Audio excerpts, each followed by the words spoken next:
माझ्या लाडक्या बहिणी बसल्या, तुम्हाला सगळ्यांना नमस्कार। परवाच भाऊबीज झालेली आहे, आता रक्षाबंधन झालेलं आहे, पुढे भाऊबीज पण जवळ आलेली आहे, आपल्या ऑक्टोबरमध्येच आहे। भावाच्या नात्याने आम्ही कधी तुम्हाला अंतर पडू देणार नाही हा शब्द माझा लाडक्या बहिणींना आहे आणि त्या पद्धतीनं आमचं सगळ्यांचं काम चाललंय। माझ्या लाडक्या बहिणींच्या करता दरवर्षी शासनाच्या तिजोरीवर 45,000 कोटी रुपये आपण त्या बाबतीमध्ये तरतूद करून ठेवतो। आम्ही उपकार करत नाही, आमच्या गोरगरीब लाडक्या बहिणींना मदत करणं हे आमचं काम आहे। शेवटी आमच्या महिलांना समाजामध्ये मान मिळाला पाहिजे, सन्मान मिळाला पाहिजे, प्रतिष्ठा मिळाली पाहिजे। त्याच्यामध्ये कुठेही कुणी आमच्या बहिणीकडं, आमच्या मुलीकडं, आमच्या मातेकडं वाकड्या नजरेने बघता कामा नये। ती आर्थिक बाबतीमध्ये पण तिला काही अधिकार असला पाहिजे, तिला थोडीशी मदत केली, बिघडलं कुठं? शेवटी हे राज्य सर्वसामान्य जनतेच्या करता असतं। मोठी लोक कशाही पद्धतीनं राहू शकतात, पण गरिबांनी काय करायचं? म्हणून त्यांच्याकरता पंतप्रधान आवास योजना आणलेली आहे। प्रत्येक गरिबाला, तो कुठल्याही जातीचा धर्माचा असू द्या, तो बेघर असेल तर त्याला आम्ही घर देणार। आज सकाळीच त्याचा आढावा घेतला, चीफ एक्झिक्युटिव्ह ऑफिसरला सांगितलं कमी जर घरं पडत असतील तर सांगा, उद्दिष्ट वाढून देतो। पण माझ्या कोल्हापूरमधला जिल्ह्यातला एक देखील कुठल्याही जाती धर्माचा जर व्यक्ती असेल तर तो गरीब असेल, बेघर असेल तर त्याला आपल्याला घर द्यायचं आहे। तो कार्यक्रम आपण राबवतोय। आम्ही 0% व्याजाने तुम्हाला पीक कर्ज देतो 3 लाखापर्यंत। सावकाराच्या दारामध्ये माझ्या शेतकऱ्याला कोल्हापूरच्या आपण जायला लावत नाही। स्वतः जिल्हा बँकेचे चेअरमन बसले, बोर्ड बसले, सगळे मिळून ते काम करताय। आज तोही एक प्रकारची मदत आपण त्या शेतकऱ्याला करतोय। त्याचबरोबर आपण केंद्र सरकार, राज्य सरकार दरवर्षी 12,000 रुपये शेतकऱ्यांच्या अकाउंटला डीबीटी, त्यांच्याही अकाउंटला डायरेक्ट डीबीटी। काहींनी त्याच्यामध्ये गैरफायदा घेतलाय, त्यांना आम्ही कमी करू। काही जण आमच्यावर आरोप करतायत की इथं भ्रष्टाचार झालाय। मित्रांनो, काम करत असताना सगळ्या गोष्टी डीबीटी डायरेक्ट त्यांच्या अकाउंटमध्ये पैसे टाकतोय। कुठेही भ्रष्टाचार होता कामा नये ह्याबद्दलची काळजी घेतोय। पारदर्शकता कशी असते तो आणण्याचा आम्ही प्रयत्न करतोय। मुख्यमंत्री करतायत, दोन्ही उपमुख्यमंत्री करतायत, अख्खा मंत्रिमंडळ करतायत, परंतु विरोधकांच्या काळात कुठला मुद्दा नाही आणि त्याच्यावर विरोधक अशा प्रकारचा मुद्दा काढतात आणि लोकांची दिशाभूल करतात। पराभव झाला तर दिलदारपणे मान्य केला पाहिजे। मतांची चोरी केली, अरे कुणी चोरी केली? खोटं का बोलता? रेटून बोलायचं पण खोटं बोलायचं, अशा पद्धतीचं काम सध्या विरोधी पक्षाचं चाललेलं आहे। आपण त्याच्यामध्ये लक्ष देऊ नका। मी तुमच्याशी कधी खोटं बोलणार नाही।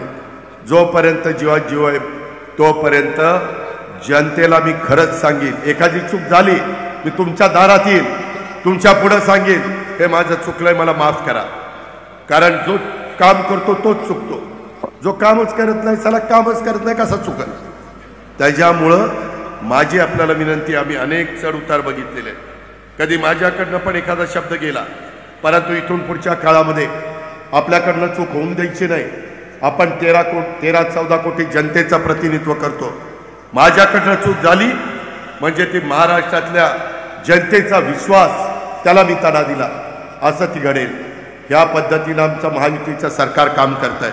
मित्रांनो, आजपासून तुम्ही राष्ट्रवादी काँग्रेस पक्षाचे घड्याळाचे त्या ठिकाणी सदस्य झालेला, कार्यकर्ते झालेला, इथून पुढच्या काळामध्ये देखील तुम्ही माझ्या करवीरमध्ये सगळीकडं फिरत असताना, तिथं काम करत असताना, माझ्या या सडोली परिसरामध्ये काम करत असताना, माझ्या कोल्हापूर परिसरात काम करत असताना तुमच्याकडनं देखील कुठली पण चूक होता कामा नये, अशा प्रकारची पण विनंती मी आपल्याला करीन।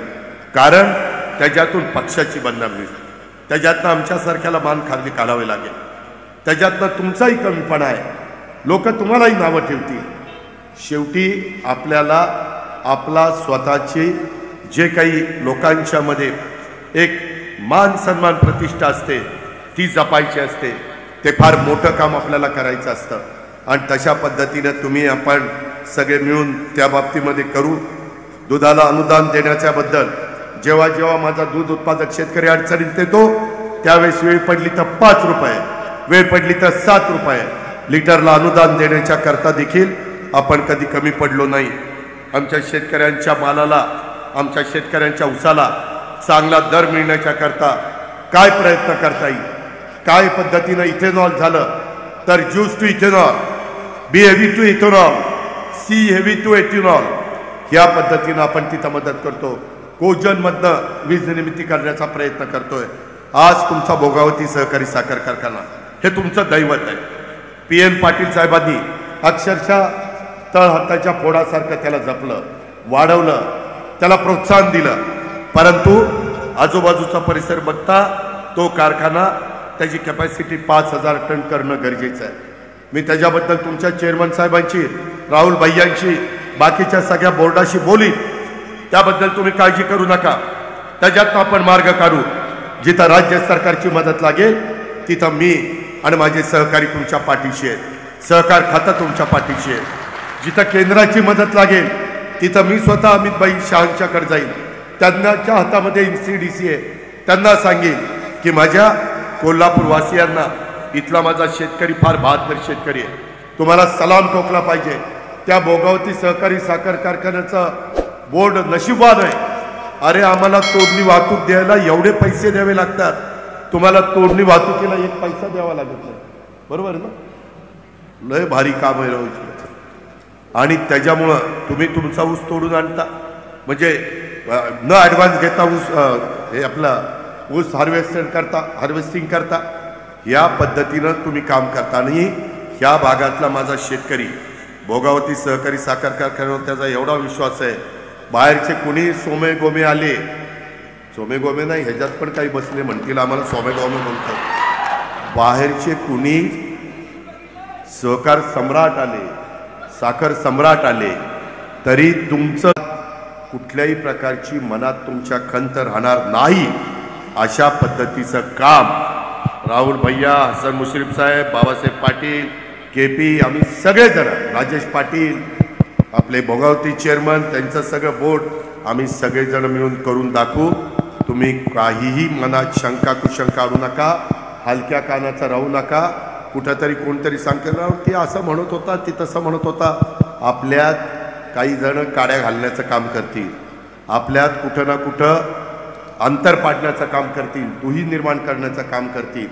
परंतु जशी तुम्ही PN पाटील साहेबांना साथ दिली तशाच पद्धतीची साथ तुमच्या जीवात जीव असेपर्यंत राहुल भैया आणि त्यांच्या सगळ्या सहकार्यांना द्या. अशा प्रकारची आग्रहाची, नम्रतेची, कळकळीची विनंती करतो.